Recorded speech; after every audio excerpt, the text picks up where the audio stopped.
俺みつこ人間的に嫌いなんだけどね、まあなんだっけ、誰がみつこって俺の母さんさ、母さんみつこって嫌いだね。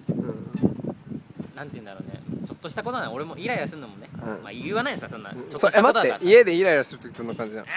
してて家で誰も見てないしね、笑ってくれる人もいないし、分かってくれる人もいないしからね。だけど例えばさ、俺寝てんだ、2階に部屋なんだ。でなんか夕方かな、ちょうど晩飯の時間ぐらいでさ、まあ寝てるっていうか、まあ横になってるぐらいでさ、そしたら「大輔ご飯だよ」って言うのさ、そしたら俺が「ああ」返事するの、普通にね、ああ返事するの。それ母さんが「大輔ご飯だよ」って俺「ああ」返事するよ。そしたら「起きてんの？」って言う。いや大輔寝てんので「うん」の時点で起きてるやん俺は、なのに起きてるのに起きてんのってどういうあれどういうあれ